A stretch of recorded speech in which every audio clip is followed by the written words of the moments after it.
Hey Star Wars fans, Jimmy Mac here with you, and look what finally showed up. The HasLab order has arrived. We ordered this well over a year ago. It's HasLab's Mos Eisley Cantina for the vintage collection. So I figured I could share the unboxing with you guys, and you guys could see everything as I see it for the first time. So, by the way, it showed up in a giant shipping box. It must have weighed 30 pounds, I don't know, maybe even more. It was very hefty,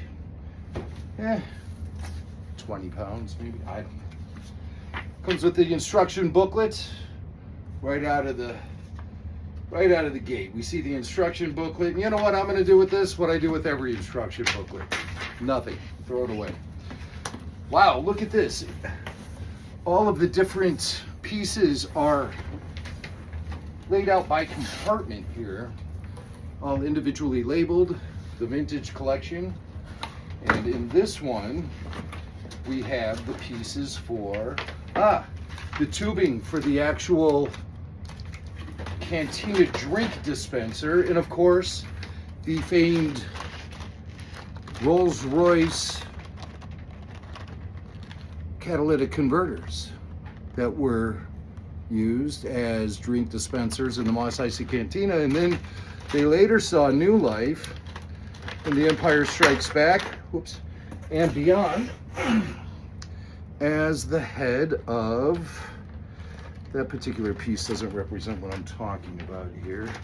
I just want to show you, this is a very famous set dressing that was originally a drink dispenser in the original Star Wars in the Mos Eisley Cantina, and then it evolved into becoming IG-88's head in The Empire Strikes Back.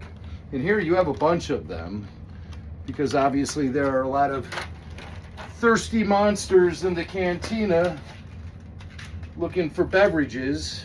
There's an assortment of tubes and piping and everything that you would place behind the bar itself. There's going to be a lot of assembly required for this bad boy. Here you have all the cups and tumblers and things. And what else is in this? One box. This is just one box out of many. There's a computer keyboard. There's containers of beverages, and this weird, the computer keyboards. Look at that. So I guess that must be for when you're paying your bill, they actually check you out in the Mos Eisley Cantina. It's, you know, POP over there. Point of purchase. They'll ring you out, serve you a nice cocktail, maybe pour you a pint or two, and you'll be on your way. Yes, now we're getting into actual pieces of the cantina itself. Here we have an arch, more arches packed in there. Oh, this is actually the top of the cantina. Like, this is where I guess the lighting would be and everything, but this is the actual top of the bar itself. So there's like an overhang there, and that's what that's all about. So that's in that box. There's probably other things in here too. Yes, the bar top, the actual bar itself is featured here, and we have some tables. Una tuta solo? Maybe. So that's in a box over there. And in this box over here, this is the biggest box out of all the different little compartments in here. And you have some fun decals. You have walls, and more bits and arches, and there's some chairs. And there are so many pieces to this set.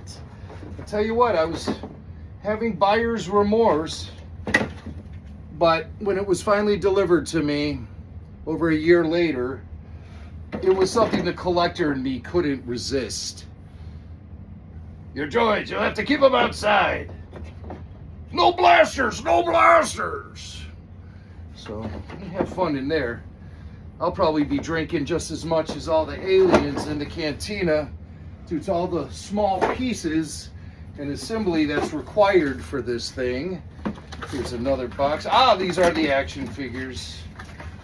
All of them are represented in here. This was a real selling point. Oh, and look what a nice job they did. So it would come to you nice and minty fresh. They even put little wax paper on top of it and stuff so the card doesn't get scuffed and scratched. But there is Bray Tonica. Of course, these were something that action figure collectors wanted for years and years. The Tonica twins, or sisters, they were never ever officially produced as action figures. And here with the Mos Eisley Cantina, we're getting that for the first time. Along with Woor, the bartender, the Blasters, and Neighboring Leeds, yes, and good old Greedo. Good old Greedo. Let's reveal him for his big moment. McClunky. Very nice, very nice. So that's that. And then here's another. Oh, this is the second largest box. Heck, this might be bigger than the other one. And of course, you have more walls. You have the doorway in. This is probably where you find some of those nooks. Yeah. Oh yeah, and this is the entrance. You know. So this is going to be a lot of fun to put together. The Mos Eisley Cantina finally made it to the Rebel Force Radio Studios, the Chicago Annex, and I'm going to be having a lot of good times with this. So if you ordered yours, it should be showing up soon. We waited a long time for this bad boy, but it finally showed up, and it looks pretty damn awesome. So check it out, enjoy. May the Force be with you.